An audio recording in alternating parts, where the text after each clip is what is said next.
예수께서 무리를 보시고 산에 올라가 앉으시니 제자들이 나아온지라.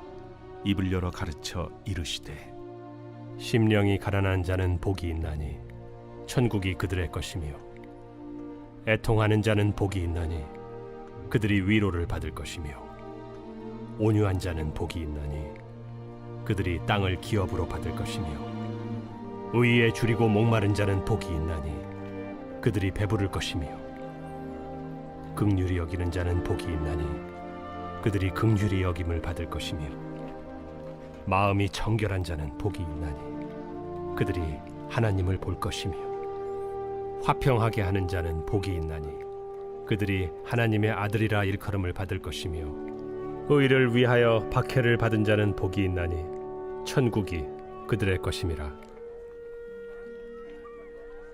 나로 말미암아 너희를 욕하고 박해하고 거짓으로 너희를 거슬러 모든 악한 말을 할 때에는 너희에게 복이 있나니 기뻐하고 즐거워하라.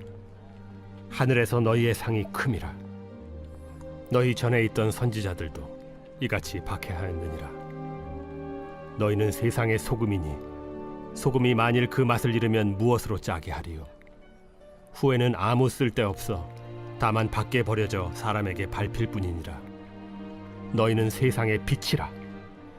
산 위에 있는 동네가 숨겨지지 못할 것이요 사람이 등불을 켜서 말 아래 두지 아니하고 등경 위에 두나니 이러므로 집안 모든 사람에게 비치느니라. 이같이 너희 빛이 사람 앞에 비치게 하여 그들로 너희 착한 행실을 보고 하늘에 계신 너희 아버지께 영광을 돌리게 하라. 안녕하세요. 미라클 RT에 오신 성도님들을 환영하고 축복합니다. 사랑하는 성도 여러분, 복하면 어떤 것이 가장 먼저 떠오르시나요? 우리는 보통 복을 잘 되는 것, 형통한 것, 문제가 없는 상태라고 생각합니다.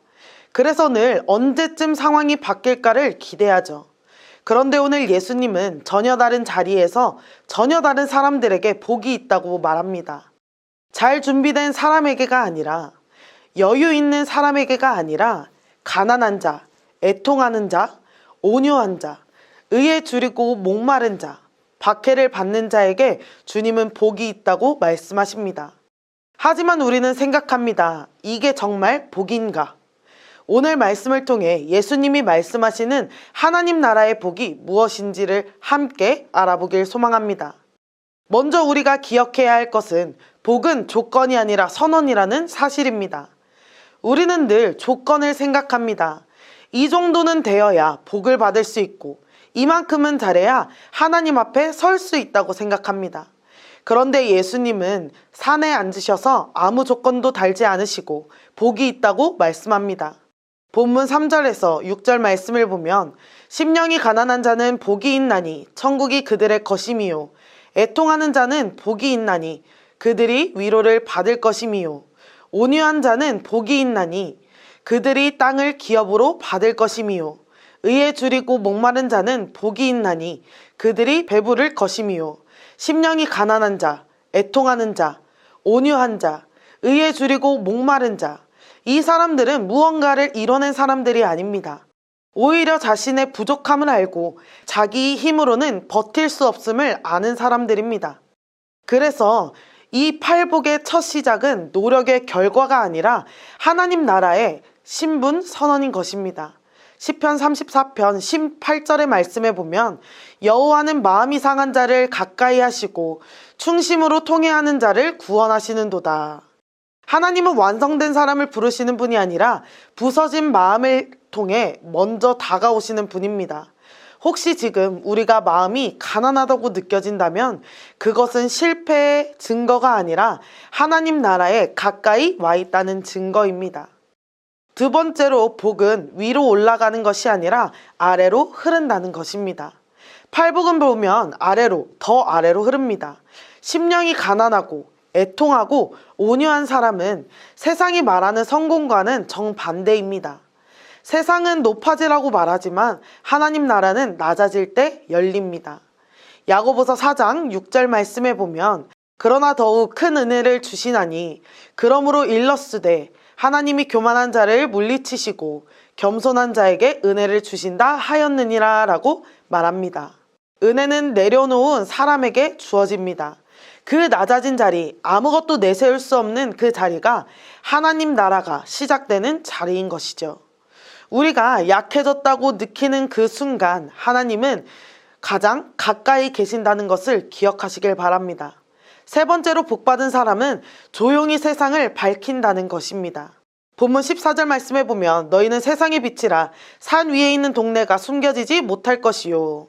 예수님은 너희는 세상의 소금과 세상의 빛이라고 말합니다. 이는 팔복으로 빚어진 사람이 곧 소금이고 빛이라는 것이죠. 소금은 자신을 드러내지 않습니다. 빛은 소리를 내지 않죠. 그러나 그 자리에 있으면 분명히 달라집니다. 사도 바울도 같은 고백을 하죠.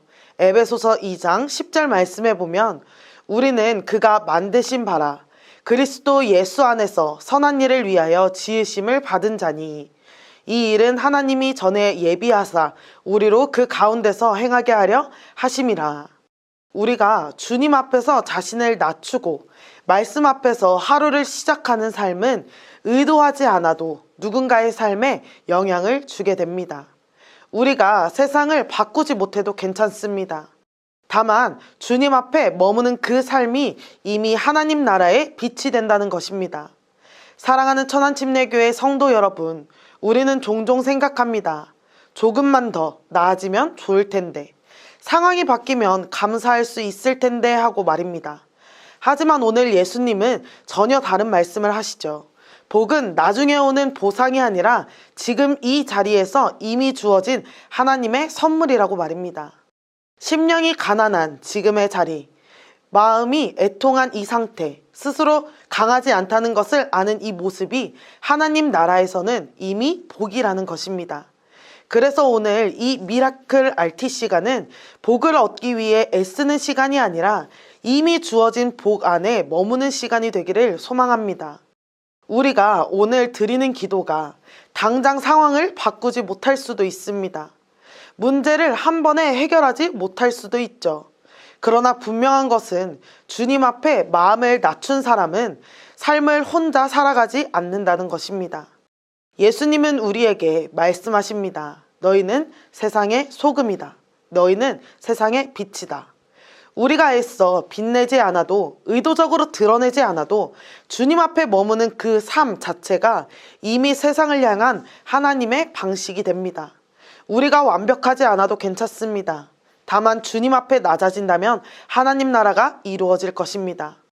오늘 이 시간 주님의 말씀을 붙잡고 조용히 그러나 분명하게 소금처럼 스며들고 빛처럼 밝게 비추는 하루를 살아가는 저와 여러분이 되기를 주님의 이름으로 소망합니다. 함께 기도하겠습니다. 사랑의 하나님 아버지, 오늘 말씀 앞에 서게 하심을 감사합니다. 우리는 늘 더 좋아져야 복이라 생각했지만 지금 이 자리에서도 이미 주님의 은혜 안에 있음을 깨닫게 하심에 감사드립니다. 심령이 가난한 우리의 모습, 연약한 우리의 상태를 주님께서 가장 가까이 안아주심을 믿습니다. 오늘 하루 주님 앞에 낮아진 마음으로 살게 하시고 소금처럼 스며들고 빛처럼 비추는 삶을 살게 하여 주옵소서. 주님과 함께 하루를 살아가게 하시고 주님의 은혜 안에 머무는 우리가 되게 하여 주옵소서. 감사드리며 예수 그리스도의 이름으로 기도드립니다. 아멘.